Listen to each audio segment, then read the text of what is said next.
నమస్కారం జీసీ ఆర్జేవే వార్తావానికి స్వాగతం. ముఖ్యమైన వార్తలు మీ ముందుకు తీసుకొస్తుంది డి తేజశ్రీ జంతుశాస్త్ర విభాగం నుండి. మొదటిగా కళాశాల వార్తలు.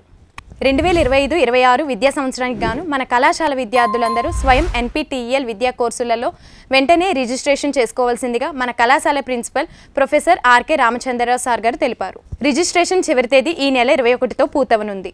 2025-26 డిగ్రీ ప్రవేశాలకు గాను ఆన్లైన్లోను మరియు ఆఫ్లైన్లోను కూడా అప్లై చేసుకోవచ్చని కళాశాల ప్రిన్సిపల్ గారు తెలిపారు. ఇతర వివరాలకు కాలేజ్ వెబ్సైట్ gcrjv.ac.in సంప్రదించగలరు. అంతర్జాతీయ వార్త. అమెరికాను ప్రకృతి విపత్తులు వెంటాడుతున్నాయి. వరదల నుండి పూర్తిగా కోలుకోకముందే 7.3 తీవ్రతతో భూకంపం సంభవించింది. అధికారులు వెంటనే సునామీ హెచ్చరికలు జారీ చేశారు. ప్రజలను సురక్షితమైన ప్రాంతాలకు తరలించారు. తేలులో తనకి ఏదైనా హాని జరిగితే ఆర్మీ చీఫ్ అసిమ్ మునీర్దే బాధ్యతని పాకిస్తాన్ మాజీ ప్రధానమంత్రి ఇమ్రాన్ ఖాన్ సంచలన ఆరోపణలు చేశారు. జాతీయ వార్తలు. పశ్చిమ బెంగాల్ రాష్ట్రంలో నేడు ప్రధానమంత్రి పర్యటించి రూ. 5,000 కోట్ల విలువైన ప్రాజెక్టు పనులను ప్రారంభోత్సవాలు మరియు శంకుస్థాపనలు ఈ రోజే చేయనున్నారు.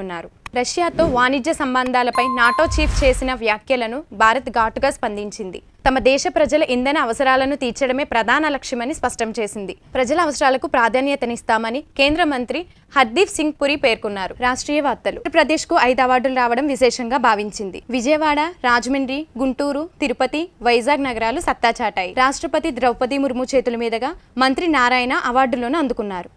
దీపం 2 పథకం కింద ఉచిత సిలిండర్ల పంపిణీలో ఏపీ ప్రభుత్వం కీలక నిర్ణయం తీసుకుంది. ఇకపై లబ్ధిదారులు సిలిండర్ల కోసం ముందుగా డబ్బులు చెల్లించాల్సిన అవసరం లేదు. సిలిండర్ బుక్ చేసుకుంటే చాలు వారి ఖాతాల్లోకి డబ్బులు జమ అవుతాయి. చివరిగా వాతావరణం. ఏపీలోని గత కొన్ని రోజులుగా ఉన్న అధిక ఉష్ణోగ్రతల నుండి ప్రజలకు ఉపశమనం కలగనుంది. రానున్న 3 రోజుల్లో మోస్తరు వర్షాలు కురిసే అవకాశం ఉంది. పలు జిల్లాల్లో పిడుగులతో కూడిన వర్షాలు వస్తాయని ప్రజలు అప్రమత్తంగా ఉండాలని ఏపీ విపత్తుల సంస్థ హెచ్చరించింది. ఈ రోజు వార్తలు ఇంతటితో సమాప్తం. తిరిగి సరికొత్త వార్తలతో రేపు కలుద్దాం. ధన్యవాదాలు.